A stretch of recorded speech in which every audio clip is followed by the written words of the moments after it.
the Women Changing the World podcast, a podcast on a mission to bring you some of the most amazing women I know who are doing incredible things to generally make the world a better place.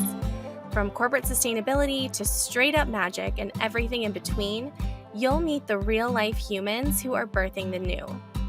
I'm your host, Liz Best, and I'm here to amplify the stories and voices of women who are changing the world.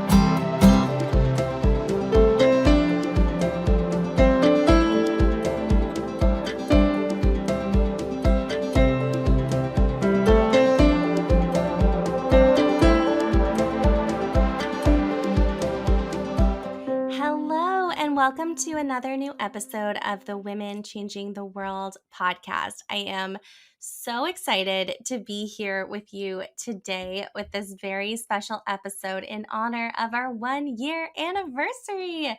It is so crazy to think that we've been recording the podcast for a year now. I've had the privilege of sitting down with some totally incredible, amazing, badass women changing the world, and I feel so lucky. My collection of inspirational Post-it notes has also grown immensely. As some of you may know, if you've been listening to the podcast for a while, one of my favorite things to ask my guests is if they could put a saying or phrase or sentence or quote on an inspirational Post-it for our listeners, because one day I am going to figure out how to get decks of these printed for you to have them for yourselves. I asked what their message would be, and I'm sitting here looking at so many of the inspirational Post-its that have been suggested on this show. I can't even tell you how helpful and inspiring these conversations and these answers have been for me. So we went back through the archive, my amazing podcast producer, Emily Spang, and I, and pulled out a bunch of inspirational Post-it note reminders for you in honor, again, of our 1-year podcast birthday. So give this a listen if you're looking for some wisdom from some totally amazing, badass women changing the world.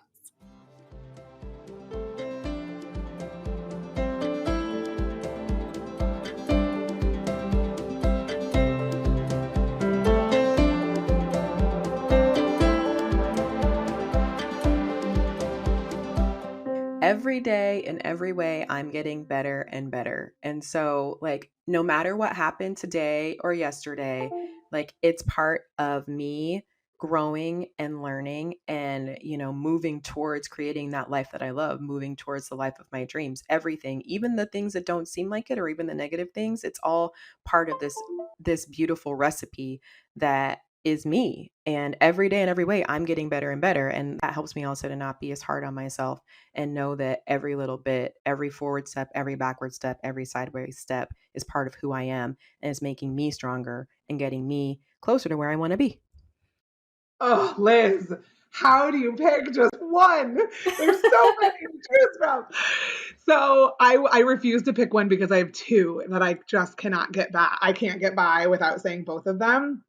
So there are two right now that are my absolute favorites. Number one, and it's hard not to sing this because it's a song lyric, but it is "Look out, because here I come, and I'm marching on to the beat that I drum. I'm not scared to be seen. I make no apologies. This is me." So that is from The Greatest Showman. Do you know that movie, Liz? I haven't seen the movie, but I know the song, and it was playing in my head as you were sharing. You haven't seen the movie, Liz? I haven't seen the movie.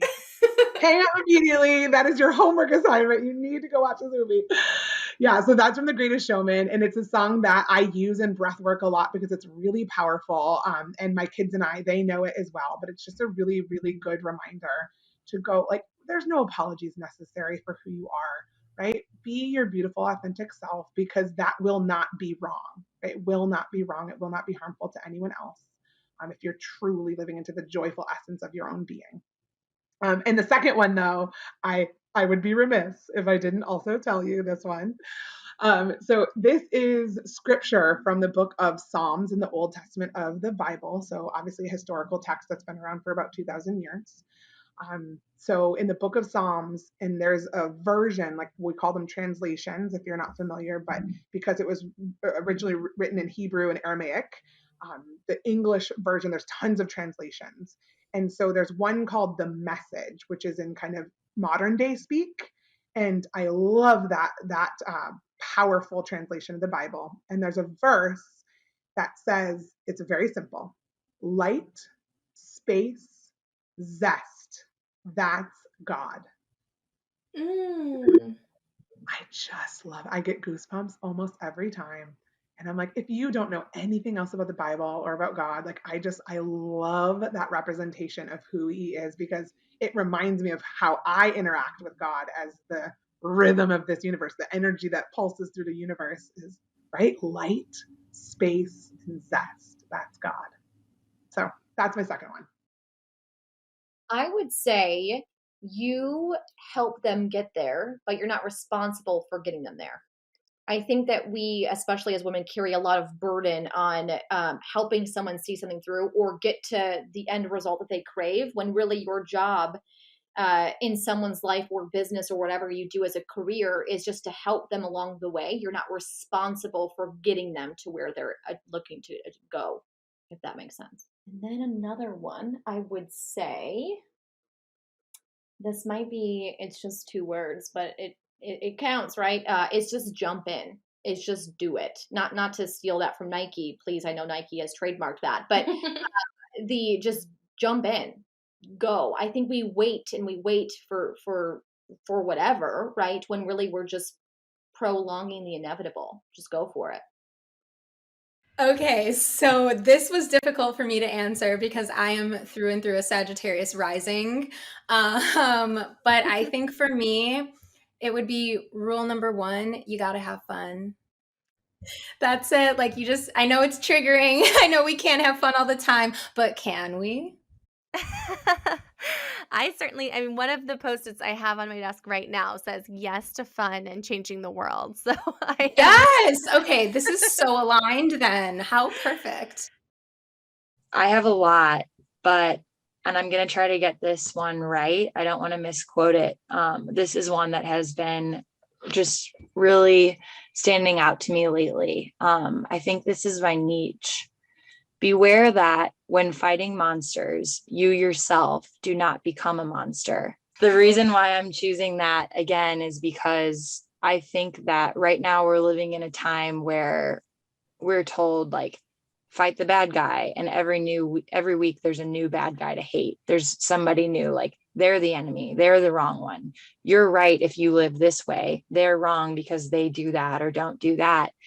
And I think especially from like a feminist and a liberation standpoint, like I'm very like pro human rights and pro freedom, and I think that we are taught to fight against people who are not. And in the midst of that fight, we become the monster ourselves. And I think that if we all just paused and observed, is my energy in a place of love right now, or is it in a place of hate? Am I fighting for something, or am I fighting against something or someone?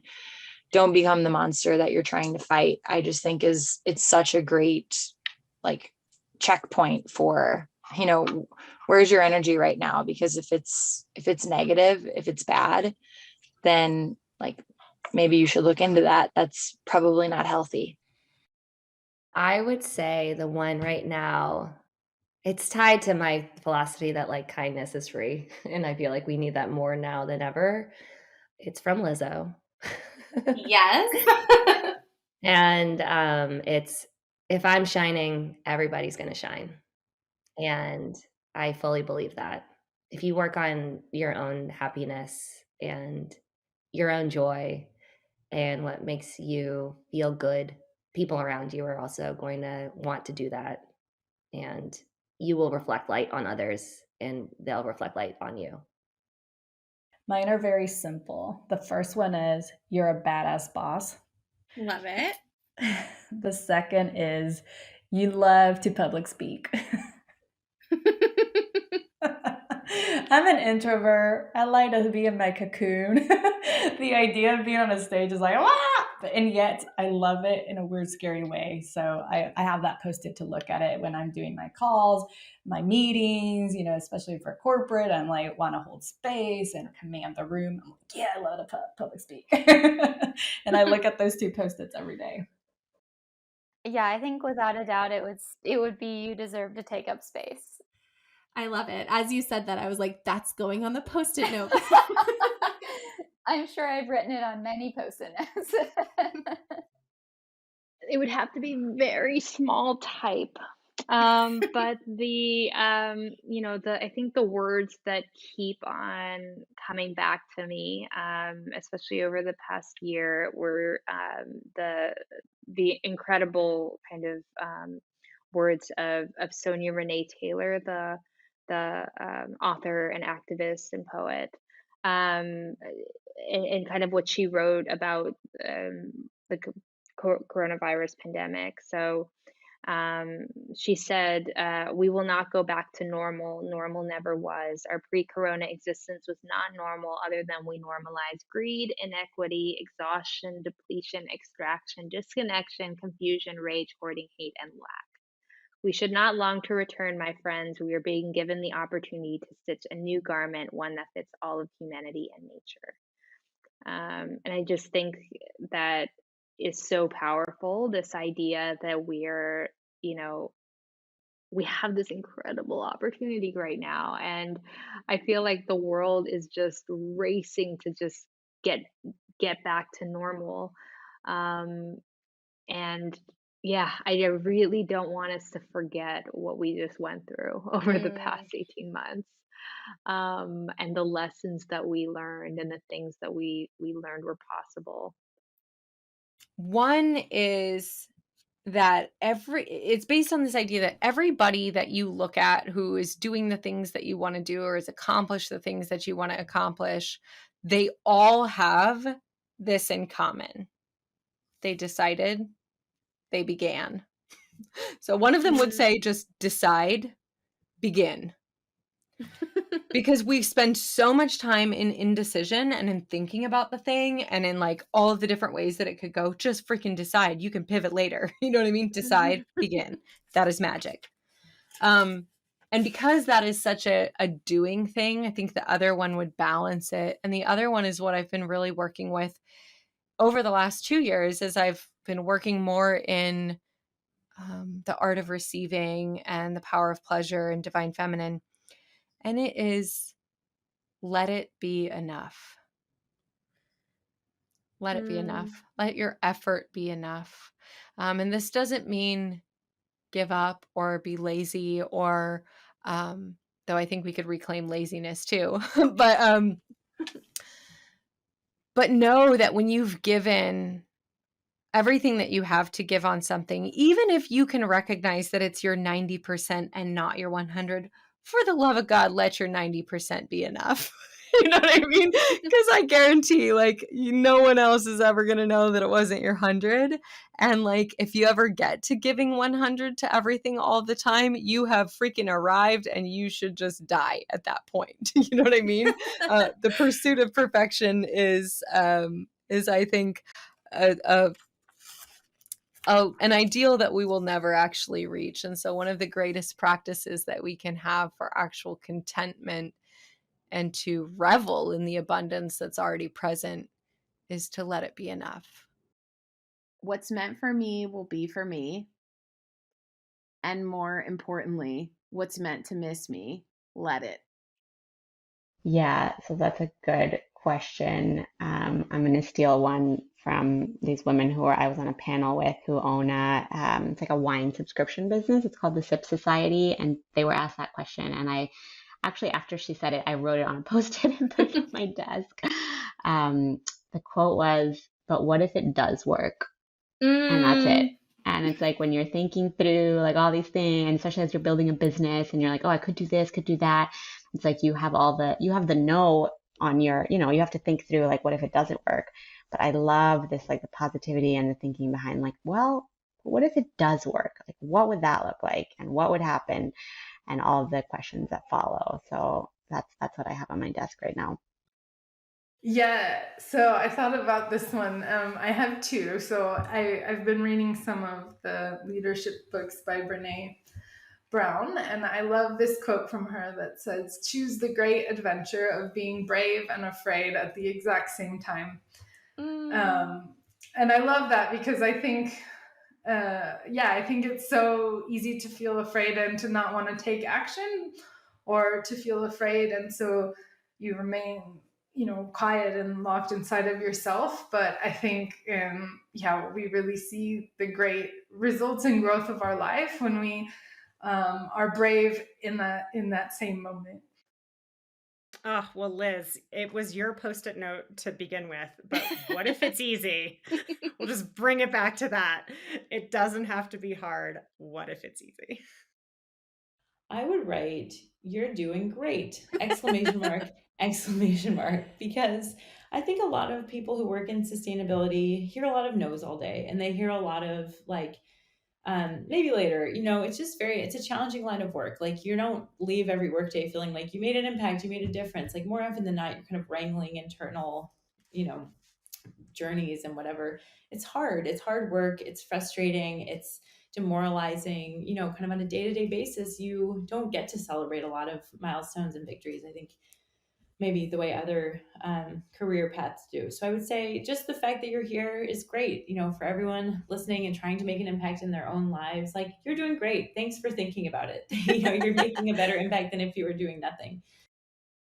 Yeah, I think it's a 4-word one, and I don't know if somebody's written this before, but here's how I would put it. If it's put down on a Post-it note, I'd say, "You can do this." I would say You don't have to pick one if you have a couple. Okay, good. Because one of them is actually a card you sent me, Liz, which is "I love your boundaries." That's up there. I've got Ted Lasso and the Believe sign. And then one that I have at the top of my to-do list, so I see it every day, is actually a quote from Indra Nooyi, the former CEO of Pepsi, which is that leadership is hard to define and good leadership even harder. But if you can get people to follow you to the ends of the earth, you are a great leader. So this is an homage to the book I read, but it would be "Your life is full," and not full as in like your to-do list, but just like a rich life. I would say that right now I'm working on letting it be easy. So let it be easy would be what I would add to my Post-it. Like, don't overcomplicate it. This is a quote from Toni Morrison, and it's, "If you want to fly, you got to give up the shit that weighs you down." And I've loved that for a long time, since before I was an entrepreneur, because, I'm someone who's at times a little neurotic and can get like, very caught up in my head worrying about things that like ultimately are not super important. So I think it's, important from kind of a mental health perspective, but, also as an entrepreneur, like, we have to do everything and we can't. So I think about that in terms of, what's in your business that you don't like doing that's weighing you down, that, you can get support with. Like, it's okay to delegate. It's okay to hire a coach. And then, also like the perfectionism, the constantly just wanting to like optimize every piece. Like, how can you let go of some of that? Because, I think we all want to do an A+ job on everything we do. And when you're an entrepreneur, you absolutely can't do that. Like, it's not sustainable. So, letting go, letting, the messy action, letting imperfect things out into the world. And, I think that's the shit that weighs us down as entrepreneurs, is the needing everything to be A+ all the time when it should be like B- at best. I know that you asked this question. So one quote that I have kept on my notebook for a while and that I still like is from Arundhati Roy. It's not, I didn't make it up myself.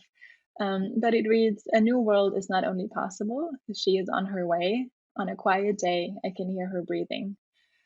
And that's something that's, meaningful to me in terms of trying to listen carefully and trying to stay optimistic and be patient and faithful, but also kind of lean into that female power and healing a little bit. I think I would want to write just to be brave, and I think what's really important for me is that we're not apologetic about this work, right? It's not secondary, it's not less important, it's not on the sidelines. It is central to what, like, everything that is needed. And I think, we all just have to have that kind of confidence and that mindset to like make this happen and make the kinds of changes that we need to see happen. Oh my gosh. It's funny. I'm pulling up my phone right now because I collect like quotes and inspiration just like you. And something that really hit me the other day that I loved it was just a very simple statement. It said, "Some days we rise and other days we rest." And I thought, oh my God, I need to do that more because there are days where I feel like I am like in the ring and I'm ready to like go into battle to like fight the business world or whatever I need to do that day. And then there are days where I just want to watch hours of television. So I'm also trying to like get this balance and just like a calmness in my world a little bit that it's that anti-hustle culture, as you said, of like, it's okay to lose hours doing nothing. So I've been trying to think about what days do I want to rise and what days do I want to rest. And it's okay. I get to do both. So I'm reading this book actually that really focuses on letting go of the things that are getting in your way in order to like help create the life that you want. And so one of the key phrases she uses in the book is big, wild love. And, I don't think of that just in like the romantic sense of things, but like in the work that you do or, the life that you want to live, like what does big, wild love look like? So I have a rotating wall of them myself. Great which mind. I feel like admitting aloud. Yeah, I'm like, yeah, I'm staring at it now. And the most recent one, and I think most applicable based on the other things we've talked about today that I have up here, I wrote for myself actually, which is I need acknowledgement, validation, and respect from me. I feel like it's all too often that I am looking externally for some of these, like, you're doing a great job, or that was the right choice, or you deserve to be treated or respected in that way. And it's a little lonely founding a company and running it and building it and growing it, and you can't wait for others to give you all of those things. So I'm trying to be better about giving them to myself. Thank you so much for tuning into this episode of the Women Changing the World podcast. Please rate and review the Women Changing the World podcast on Spotify, Apple Podcasts, or Google Podcasts, and don't forget to subscribe for future episodes. You can find me on Instagram. My handle is liz.best, that's lis.best, or you can find me on LinkedIn by searching my name, Liz Best. Join my mail list by visiting elizabethbest.com/monthly meditation, and you'll receive all the latest updates on events, retreats, and opportunities to work with me, plus a monthly love note from my heart to your inbox. I am so excited to keep in touch, and I'll see you in the next episode.